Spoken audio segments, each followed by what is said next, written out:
My name is Tom Round, the founder of 1-800 T-Shirts. How did we get here and where did we begin?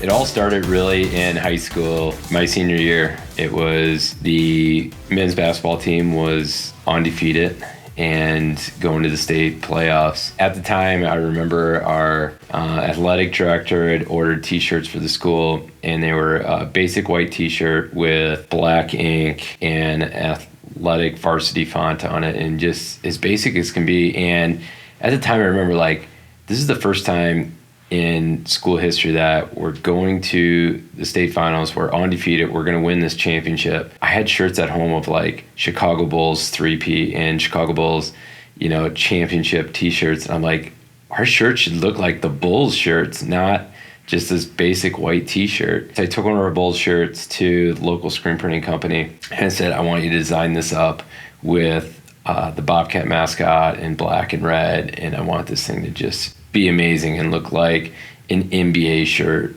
for a high school team. And they did up the design and got together with some friends, and we called ourselves the T-shirt Tycoons. We just started selling the shirts all over school at first, then all over the community. Ended up we were selling over 1,000 shirts. And we did multiple prints. We were down at state tournaments, selling them in the stands and in the parking lot, and we'd sell out and then call back to the screen printing company and they'd make more for the next day. And then eventually we made it to the state championship game.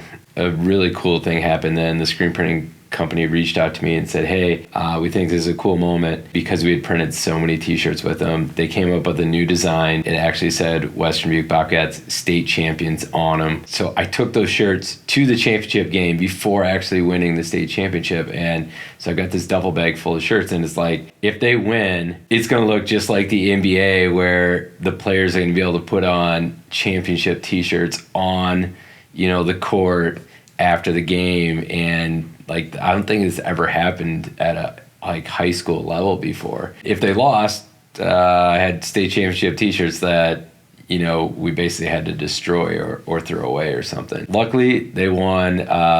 It was in overtime and a buzzer shot to win it all, 27-0, state champs. And I immediately ran on the court, handed out T-shirts to the players, and it was just like I'd imagined it watching, the Chicago Bulls win championships all those years.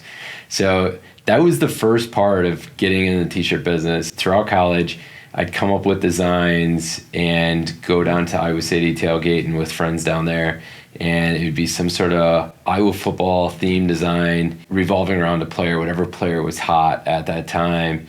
And so it was like NIL before NIL even became a thing. We'd go basically around the dorm rooms, around tailgating, selling the T-shirts. I used that to pay for rent, pay for beer money, going to Cubs games and going to Iowa games and stuff like that all throughout college. So I got done. I graduated from the University of Dubuque, and I was bartending at the time at Lot 1. And I was trying to figure out, what am I going to do, in life? I've graduated from college. I've got a degree in computer graphics and in business. I started applying for jobs. So I applied at McGraw-Hill. I applied at Kindle Hunt Publishing. I applied at First Gear. Every place turned me down. Then I knew I got to do my own thing. And it was such a blessing at the time because I was frustrated, why won't anybody hire me? And then I realized maybe I'm unhireable. I've got to go my own path. So I knew this T-shirt thing. I knew how to make money with it. I knew how to design the T-shirts. While bartending at Lot 1, I got to know a lot of business owners around the area, other bar and restaurant owners. And I thought, if I start this thing, I already know people that can be clients, and I know people need great artwork. And a lot of the other businesses in town that were screen printing companies were older and not as innovative. I knew they had older equipment and just probably doing things in an outdated way. So, I'm 22 years old and started my parents' basement. I got a flyer in the mail, and it was like a heat press, and it was to do logos onto sports balls. So I was like, all right, this is a pretty low startup thing. And so we started doing Christmas ornaments and sports photo balls where We were taking, high school kids' photos, putting them onto baseballs, basketballs, volleyballs. If a team won, they were doing it for awards, for state champions, things like that. So quickly after doing the photo balls in my parents' basement, we ordered a heat press and started ordering transfers. Then we were pressing t-shirts in the basement as well. And after a month or two of that, I knew we were getting some traction. I'm like, okay, we've got to go all in now. So we looked around different areas, and in small town of Farley, I looked for a spot and there's no commercial areas. And in Dubuque, I'm like, okay, a much bigger market, and I knew that a lot better. And I was like, we need a great location, high visibility. So we found a spot that was for lease, and it's 2,000 square foot. And at the time, I was operating my parents' basement in a small 10 by 10 room. So 100 square feet. And I was like, holy crap, this is crazy. So went to a trade show and checked it out, saw all the equipment and just everything from the t-shirt vendors to the ink vendors to the equipment. I'm like, holy crap, I had no clue all this went in. At the time, I was just heat pressing transfers, and that was like super easy to do. Kept doing that. A couple months went by, and went to another trade show. And this was the time I was like, all right, we got to order the equipment and start this thing. So ordered a single head embroidery machine and a 6-color manual screen printing press at that show. And they said, it's going to take, I think it was like 8 to 10 weeks before it arrives. At that time, we had just signed a lease on this space. And so we started building out the office and kind of getting some stuff ready in the lease space, painting the walls, things like that, getting some shelving set up. I flew down to Arizona to the U.S. Screen Printing Institute. Scott Fresner was putting on basically a 3-day class on how to screen print t-shirts. So go down there, and as I'm down there, I get a call from my mom, and she's like, all right, the t-shirt press is delivered, the dryer's delivered, like everything's delivered and set up, and we've got orders coming in. Do you know how to print? I was like, yeah, I just learned yesterday, and I'm learning more today. Basically in 3 days, learned how to screen print t-shirts. And I came home, and I was so pumped up because everything was there, ready to go. I definitely missed a few things learning because first few jobs didn't go very smooth. We bit off a lot right away. I mean, I remember our first job was like 300 shirts and then like 450 shirts, and it was like 6 colors on the front and 1 color on the back. And it was like, I didn't even know how to line up screens. I didn't know that you, with white ink, to get it bright, you have to print it, and you have to dry it, and then print a second coat to get it really bright. So I didn't even know, like, maybe I missed that part on the workshop. And then I didn't even know like the proper sizing of an image on a t-shirt. So the first print we did, like the size was huge. Our standard full front on a t-shirt is 11 or 12 inches wide by 11 or 12 inches tall. And my first print was 13 inches wide by 18 inches tall. It was so huge. And it was a leprechaun that when, this is for Western Dubuque High School, when the teachers wore the shirts and they tucked it in, the leprechaun was like tucked into their pants because the design was so big on there. And so I learned, I learned a lot. I didn't even know how to put the shirts on straight or how to like get them adjusted and things like that. So we had crooked t-shirts. We had white ink that wasn't really bright. We had designs that were just giant and didn't fit the shirts properly. I had spent all night. I didn't sleep for like 2 days because it took me all night to print these shirts to be able to make the deadline for this event. At the time, I didn't know any different. I just smiled, and I knew I was getting paid, and I knew I was like doing something I loved.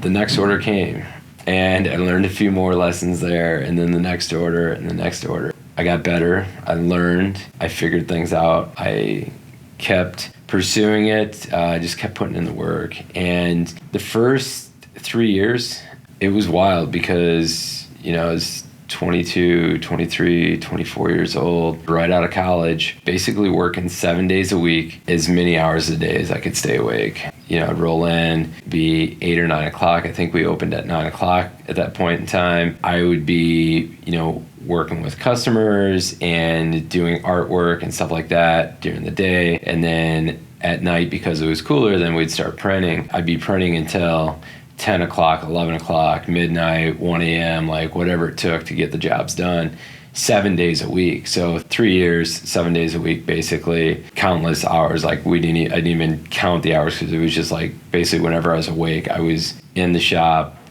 printing, doing artwork, and working. And I knew at that time, like, we had to build the base, we had to build the foundation, the customer base, everything else. Once we were able to do that, then we were able to start hiring people and start, actually building the business from, this little mom and pop to an actual real business. But it took a lot of time. It took a lot of figuring out. It took a lot of kind of trials and to get to that point. So our main focus was continue to invest, the money we're making back in the business, to buy new equipment, to have the latest and greatest technology, to be able to hire more employees and to grow the team and continually grow the business. We hired a graphic designer, and then we hired a part-time printer who was printing, for maybe 20 hours a week, and then a full-time printer. And eventually we needed more embroidery machines, so we bought more embroidery machines. And then we needed an automatic printer, so we bought an automatic screen printing press. So over that time, in that first 6 years, we were growing at approximately 30% a year, and really just on big trajectory growth, and outgrow the 2,000 square feet. So started looking for a space after that, and found a spot, and it was 7,000 square feet. So this was a pretty big jump. Moved there, bought some more equipment, start to just fill the space, bought more equipment, started hiring more people, just continued to grind, continued to grow, picking up bigger accounts, whether it was national accounts or local accounts, and just keep putting in that service, keep doing great artwork, keep trying to innovate and get better, and also just find like the right people on the team to, keep us growing and to, set us apart from everybody else and just offer an amazing service and amazing product. And so that was 2012 when we moved up to the McDonald Drive location. We were there again another 6 years, continual growth, averaging 20% growth, 30% growth every year, consistently, year after year after year. And by 2018, we were outgrowing that location. We found our current location, so we went from 7,000 square feet to 35,000 square feet, and this was a huge jump in 2018. Along the way, in 2014, we had our first acquisition. So we bought out another screen printing company. 2015, we bought out another one. 2016, another one. So as we continue to grow, we started to acquire other companies along there as well. And in 2016, we acquired a company basically our same size, which doubled our business. And then in 2018, when we moved into the new building on Chavanel, the current headquarters, we basically moved both companies together at that point, and that's when everything really started to take off. Growing 2018, 2019, 2020, Inc. 5000 list, fastest growing company in America, and we're just on this giant growth trajectory, from the beginning until 2020. Then the music stopped. 2020, we'll look back, and that was forever a defining moment in our company history, and probably a lot of companies and communities. Everything that happened with the pandemic. I remember very vividly in March, through some of the organizations and stuff I'm involved in, entrepreneur organization and the Goldman Sachs 10,000 Small Businesses program, we had been having meetings since January and getting kind of intel early on about the pandemic and the effects of it and everything else. And intel much more than this, what started as we have to flatten the curve and it's going to last for 2 weeks. This intel was basically, telling us like, listen, it's going to get rocky and it's going to get bad and it's going to happen really fast. These were very big companies and people with big companies and people with a lot of knowledge and a lot of connections. And they said, right now, if you've got any additional overhead, employees, anything else that you can cut back on to reduce your expenses, you need to start doing that right now, because you're going to find that your sales and your income basically are going to drop immensely. And I was like, this is so crazy. I can't imagine this happening, because the only thing we've known since the beginning of the business was just sales consistently increasing every month. And we'd never seen a dip, in that amount of time.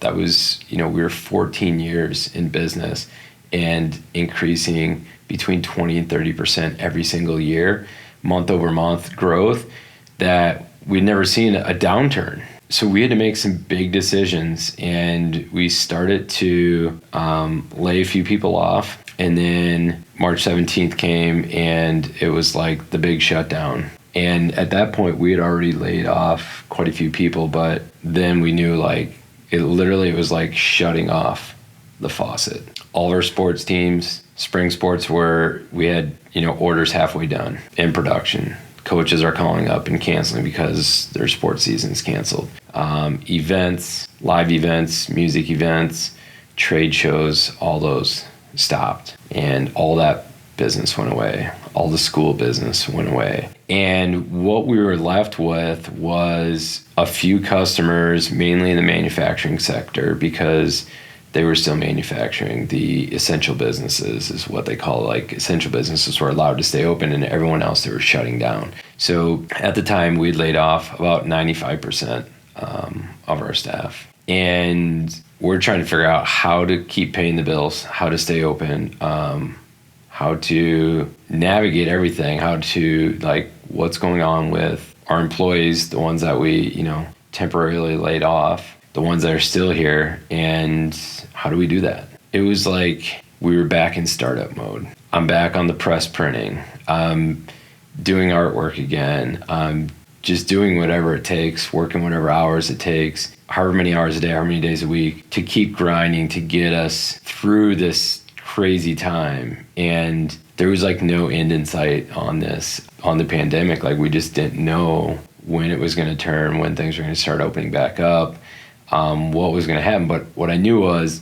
the moment I let off the gas there was the moment that there'd be opportunity for, whether it's competitors or someone else or something. I never knew if I was doing enough to get us through it. So there was just a lot of stuff going on then.